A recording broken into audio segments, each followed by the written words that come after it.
Hi everybody, it's Marcus Collins from MA Properties with your mid-2022 market update for the town of Arlington. So we're just over halfway through the year. About 70% of the homes that are going to sell this year or close this year have already closed. So we've got a lot of information and we can start to make some reliable predictions about the rest of 2022. In addition, there's a lot happening, at least there's a lot of discussion around the housing market, certainly nationally. And so this is raising many questions with buyers and sellers. And so I thought this was a great opportunity to get an in-depth look at what's going on in the market. So we're going to look at a lot this evening, a lot of different aspects we're going to look at. So sit back and enjoy. So relatively straightforward to get information today. There's a lot of information that are floating around out there. Much more difficult to make sense of it. And what matters, of course, is to use it to your advantage. A good example is the discussion around the national housing market. Well, does that national housing market trends actually apply to Boston or to Massachusetts, to Greater Boston, and then to Arlington? In many cases, that's not the case. So much more difficult to get a sense of what's happening in your local real estate market. And ultimately, this is why we like to look at the towns, the information about the town in detail. Slide says somewhat obsessively. Yeah, maybe that's true, but certainly in a great deal of detail anyway. So I'm going to show you a lot of information as I go through this presentation. And so where can you find additional information? So first place is on our website, maproperties.com. You will find a statistics button there. Click on that and you'll see a screen that looks like this, except it's much longer. There's a lot of different statistics there for a range of different towns, about 50 different towns. We have lots and lots of detailed stats on. So even if you're not living in Arlington or looking to move into Arlington, you're interested in information, what's going on in other towns, this is the place to go. There's a lot of information about what's happening in the markets of those 50 towns. A bit more specific about what's happening in Arlington. Earlier this year, we produced the Arlington Market Review. Looked in depth at what's happening in 2021 or happened in 2021 and what's going to happen in 2022. So our predictions for 22. So you can go check out our predictions and how well we did. So lots of information there. So what are we going to look at in this presentation? So as I say, I wanted to cover a wide array of information just because we're at a nice position in the market where we can begin to make some predictions about the rest of the year, but also to talk around what's happening in the housing market in general. So we're looking this evening on single family homes, condominiums, and new construction. And then once I've done that, we'll take a look at the market in general and then get our crystal ball out and see what's going to happen in the rest of this year, maybe even what's going to happen in 2023. Although we haven't got quite enough information there, I think, to make a reliable judgment, but we'll have a go. So, single family homes, first of all. A lot of graphs you're going to see this evening. That's what you'll find on our website and in other places. But the thing about these graphs is to look at them in terms of the overall trend. The absolute numbers are interesting, but what's really important is that we're looking at a trend here to kind of delve in a little bit more detail about what's happening at a high level in terms of the market, specifically here in the town of Arlington. So, as you can see, looking at home sales, they're relatively static in Arlington. There's no big ups and downs. They're kind of relatively static. I should explain, blue here is existing homes. The green is new construction. And then that kind of orangey color, that's the off-market teardowns, homes that are bought by developers off-market and then converted into new construction. What you see in terms of the red is my projection in terms of what's going to happen through the rest of this year. So trying to get a sense in terms of how many, for example, home sales we'll begin to see in the town of Arlington this year in comparison to prior years. What you can see is it looks like we're going to have a relatively high number of sales, similar to what we had in 2021, a relatively high number than what we've seen traditionally. What's happening here is COVID. COVID's kicking in, and that's where we're seeing a little bit of churn in the market. Now, many towns saw this increase in the number of sales back in 2020. Arlington took 12 months for it to kind of begin to see a major impact. But it does look like 2021 and 2022 will see a large number of home sales, predominantly because of, say, the churn in terms of the housing market. People dissatisfied with the home they're in. It just doesn't work because I don't need the commute anymore. I need a bigger home because I'm working from home 2 days a week, 3 days a week, and so on. All of those changing requirements leading to a large number of home sales. And that looks to be 2021 and 2022. Now, hint about the predictions here. What we've seen in other towns, that there's about 2 years worth of churn before the market returns to normal. So it may well be that the Arlington market in 2023 will begin to revert back to the usual numbers of around 280 to 300. So we're at about 320, my predictions for this year. So not a big difference, and that's for sure. But certainly, it will kind of run its course, if you will. That churn will have run its course, and therefore will revert back to those more reasonable numbers around about 280, 300 perhaps. That looks to be how it's going to kind of play out. About 2 years worth for that churn. In terms of cumulative sales, 2021 versus 2022, about the same, as you can see. They're tracking just about on par with each other, unsurprisingly there because of the strong market we're in. Now, that's the number of home sales. It doesn't really give us a sense of how many buyers there are in the market. For that, we need to look at a couple of different metrics to see what buyer demand is. The first metric to look at is days on the market. That's how long it takes before a home goes under agreement, essentially sells to all intents and purposes. As you can see, it dropped in 2021 and 2022 down to 15, 14 days. It's about the lowest it can get, really, because of some technical reasons and so on, and the market in general. 14 or 15 is about as low as it can get. So a very, very strong buyer's market. Remember, if you excuse if I go back, a large number of home sales this year too. So what we've got is a very strong buyer's market, even though on top of perhaps there are an awful lot of listings too. So that's kind of interesting. Often with more listings coming on the market, buyers have more choice, and therefore we would see that days on the market begin to increase. But no, in Arlington, we've seen a very strong buyer's market. And even though there are a large number of homes coming on the market, the buyers are still having to compete to drive selling that home relatively quickly. Then the other metric we look at, which is the sell price to list price ratio, that is a home that comes on at 700, sells for 700, that's 100%. And what you can see here is that last year we were at 109. This year to date, we're at 111. The norm in Arlington is about 102. It's a very strong market in general, but certainly the last 2 years have been a very, very strong market, even though we've seen an awful lot of listings too. So that's a very, very strong point for the town, that ratio is very high with a large number of listings too. People often ask, so okay, that's great, but what's happening now with interest rates? We can get a little bit of insight into that, but not too much. And there's a caveat to in terms of the information that we have. So on this graph, the important piece is that orange line running across the top there. That's the average sell price to list price ratio by month. Caveat to this one though, if a home goes under agreement in sells in May, it's gone under agreement about 2 months previous to that, 6 to 8 weeks prior to that. And so there's a little bit of a lag in this. And that decline that you see here can be explained in part by the normal seasonality in the market. What happens is January, February, a relatively small number of homes come on the market. That often continues into March.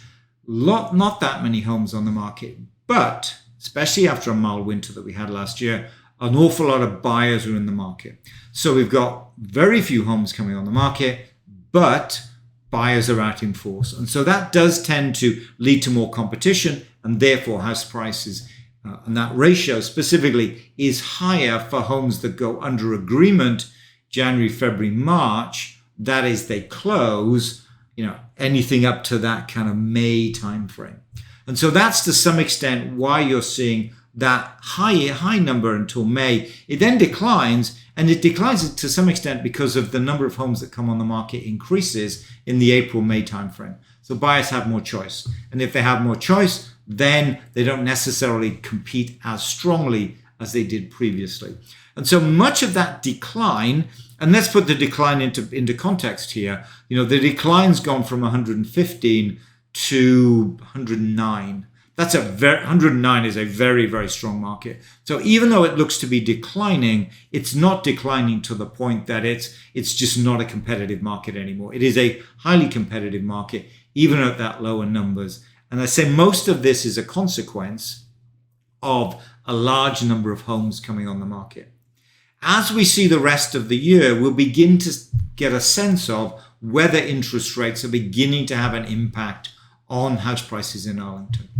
My prediction is no, not as much as we would expect, and certainly not as much as if you read the national press, but I think time will tell in terms of that. So, very strong buyer's market. What does that mean for prices? So prices have taken a dramatic increase this year. That's about, to put that in context, about a 29% increase in prices. That's a very high number. I have more to talk about housing bubbles and so on later on, but that's a very high number. So same is true if I look at median. It's very much the same.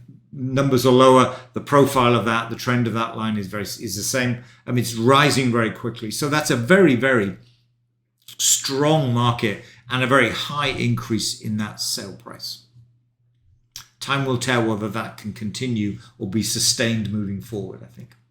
So that's single family. Let's take a look at condominium sales. There's always some fluctuation in the condominium sales. They're always kind of a little bit up and down, certainly in comparison to single family homes.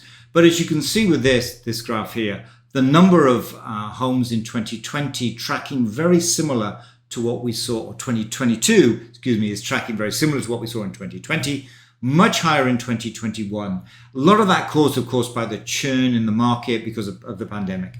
And you can see that if we look at the cumulative here. Blue is 2021. The orange color is 2020. And you can see it's tracking, has been for the most of the year actually, lower than we had last year. So we're going to see less condominium sales this year than we have in prior year. Let's look at those key metrics again. So here's the sell price to list price ratio. It actually took a bit of a dip in 19 and 20. 20, if you remember, certainly the end of 2020, there was much discussion about whether, because of the pandemic, people wanted to live in close proximity to other people, I should say. That hence condominiums were less desirable. That did tend to drag that ratio down somewhat. And you could certainly see that as you looked at the end of 2020. Anyway, it really did decline. Bounced back in 2021. Sorry, I get my ears all confused here. In 2021, it bounced back. And now, because we're seeing less condominium listings and therefore sales, it's bounced up just a little bit higher in 2022. Remember, though, if you compare this to the single family, we're talking 111 in the single family, 104 in the condominium market. Even though the prices are lower, certainly nowhere near as strong in the condominium market as it is in the single family market. That's always been the case, but certainly not as dramatic as we're seeing right now, where there's almost a 8 percentage point difference between that ratio for single family than it is for condominiums. So if we look at this ratio month by month, as we've done with the other ones, the single family, you can see, again, we're interested in that yellow orange bar running across there. It declined very much in August. We need to be cautious with that. We need a little bit more information to see whether that actually is mortgage interest rates. Remember, condominiums are less expensive. And as such, people who are buying condominiums have less money. And therefore, it's likely that they are more impacted to a greater degree by interest rate rises. So it may well be that even though we have the normal seasonality, as I talked about, with single family, it may well be that decline we're seeing there is some of that is the residual, is the effect of mortgage interest rates. Hard to tell. I think I'd like 1 or 2 months more information to see if that actually is the case. But it may well be that we're seeing just that little bit of an impact of those higher interest rates, specifically for those buyers who don't have as much money and therefore have a higher loan to value ratio. And so they may well be kind of scaling back what they can afford, for example. So time will tell. I want a little bit more information before I can say that with any certainty. Average sale price, very high. It's gone up dramatically, from about 700 to 800. So gone up about $100,000 in terms of the average price. And that same the same trend is true for the median as well. So that's the condominium market. Let's take a look now at new construction. New construction is a small but a substantial, something we should look at anyway, a substantial amount of the market. So we should take a look at actually what's happening in terms of new construction. And that's why I've included it here. So this is the new construction sales. As you can see, blue is the sales and that red is my prediction. As you can see, it looks like 2021 was a very low year for new construction, bouncing back very much in 2022. So that's what we're seeing, a definite bounce back in terms of new construction sales. What's interesting, though, is if we look at the sale price distribution. This is the sale price distribution of those new construction homes. So if you go back to 2019, as you can see, the majority of new construction homes were between 1 to 1.5 million. The 1.5 to 2 kind of bounced back or came back as builders went to higher and higher price points. And so the 1.5 to 2 beginning to kind of reach parity with the 1 to 1.5. Much lower numbers because there were far less new construction homes selling in 2021. But here we are now this year. You can see that the number of new construction homes between 2 and 2.5 exceeds the number between 1.5 and 2. So that's a definite shift in terms of the number of, or the price point of new construction homes. The builders are building at higher and higher prices, and certainly doesn't bear any comparison really to what we saw in 2019. It's definitely a shift to those higher 1.5 to 2, 2 to 2.5, and even now 2.5 and above price points. So a definite shift in terms of that price distribution.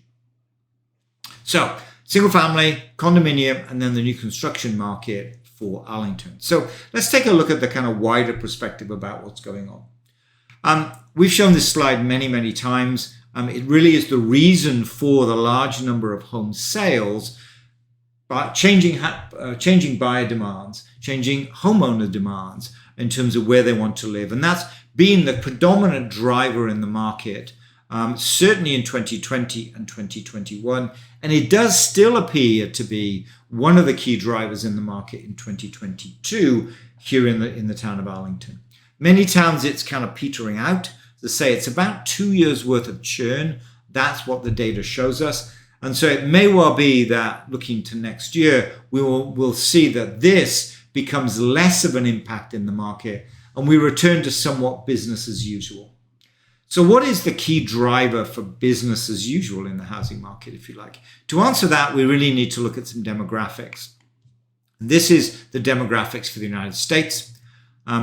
Males and females, blue and red, age bracket running up the side of the graph here. And so we're interested in two areas where there are a larger number of people at a specific age group. I've highlighted those in yellow. The top yellow bar are the baby boomers. That is the children born in the aftermath of World War II. They are now getting to retirement age and therefore downsizing age. So there's a sell and a buy there. So that's one driver in the market. The lower yellow bar are the first-time home buyers. That's the other key driver, looking to move out of rentals in Somerville, Cambridge, and Boston into their first single-family home. And so we see that as the key driver. So it really is those downsizers, they're selling and then they're buying, and those first-time home buyers who are buying that are the kind of driver of the market. Clearly, there are sellers who move from house to house within the town or outside. They kind of move up buyers, if you will. But these are the two key drivers. And this presentation, when we've given it, back in 2018 and 17, this is what we predominantly talked about. That it's the churn, the downsizers and the first-time home buyers that kind of drive the overall market. So we're going back to this situation. We should take a look at mortgage interest rates. There's lots of discussion around that. What you see here in this graph is the orange line is the 30-year fixed. The blue line is the 5/1 ARM. As you can see here, a somewhat dramatic rise in the mortgage interest rates at this point. That's a big rise. Couple of things to offset that. Number one, you can see the 5/1 ARM number is much lower, about a percentage point or more lower. And so many buyers are looking at those 5/7/1 ARMs as a way to reduce the overall interest rate. Think about a first-time home buyer, it's likely they're going to move in 3, 5, 7 years. And so they don't need to be locked in for 30 years, especially if it's going to cost them additional money, which clearly as this graph shows it will. And so we're seeing buyers changing, moving from a fixed to an ARM-based mortgage. Also what we're seeing, of course, is two-income families remaining as two-income families to afford the house prices, certainly the increase we saw in Arlington in 2022. And so those two beginning to kind of offset, if you will, the impact of mortgage interest rates. The economy of Massachusetts is very buoyant as well, a lot of biotech and tech and so on. So that does tend to bring higher salaries with it. And so those three effects really mean that this interest rate rise not having as big an impact as it is in other parts of the country. And that's why you should be very cautious when you hear stories about housing bubbles and so on. But I'll talk about that in a moment. So that's where we are today. That's the historic interest rates. Predictions don't look like it's going to get any different. Blue here is the actual. We've got all the way up to Q2 2022. The green are the predictions from the Mortgage Banker Association. As you get out to the end of 2023, treat them with a pinch of salt. They're not traditionally very accurate, but I still think it gives you a sense of where we do not anticipate that there'll be a big drop in interest rates. They're going to stay at this level all the way through, by the look of it, the end of next year. So that's for the next almost 18 months, certainly 15 months. So it's it's here. And to some extent, that means the buyers have already baked it in. They've already thought about, well, interest rates are at this level. They're probably not going to go up. They're not going to go down. So they kind of got used to it. A bit like gas prices, I guess. We've got used to $4.50 a gallon and so on. Although it's coming down, which is good. So as I mentioned a couple of times in the presentation, there's a lot of discussion around the housing market. Is it a housing bubble? What's going on? This was about 2 months ago, this headline. So I thought it interesting to kind of bring it in the context of what's happening in Arlington, but also I'll show you a couple of other towns too. So here's the median price in Arlington, about 29, almost 30% increase in price. There is a question here, I think, and I was asked this the other day. So why? What's going on? Why are house prices going so high?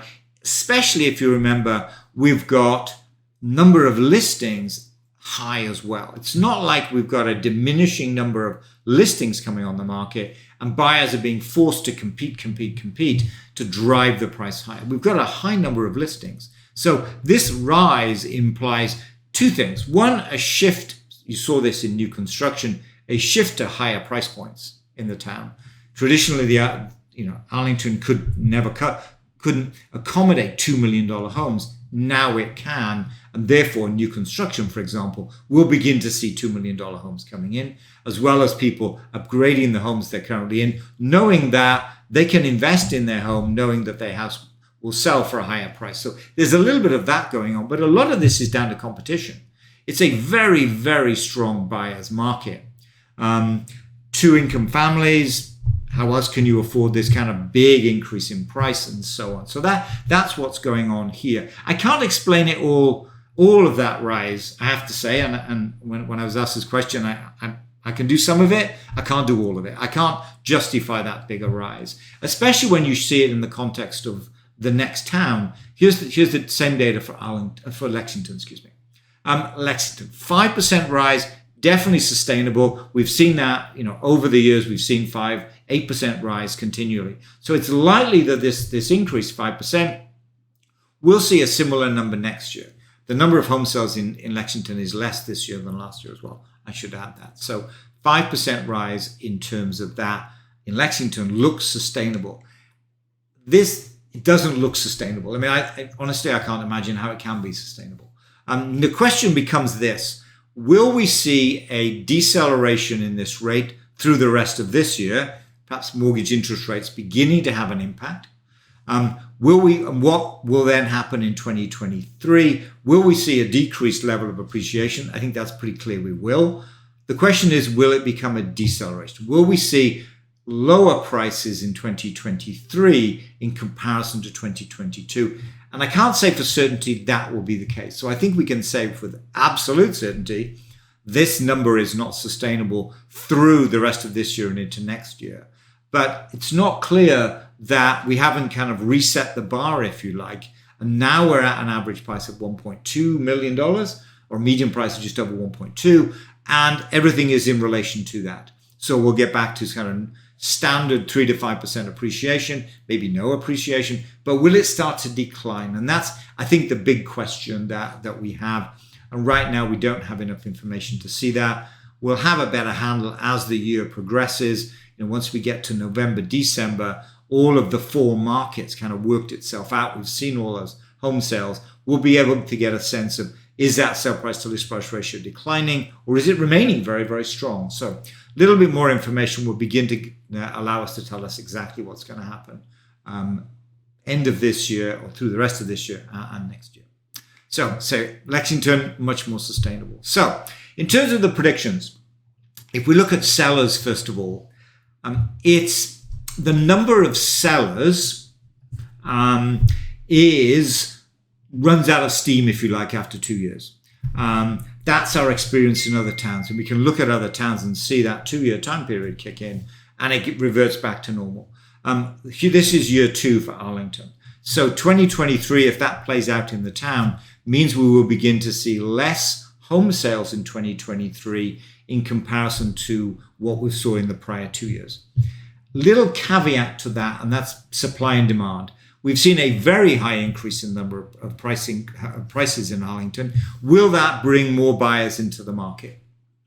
And will they say, now's a great time to profit take, for want of a better word, and therefore jump into the market? So we would predict less sales because the churn of the pandemic has kind of run out of steam, revert back to normal.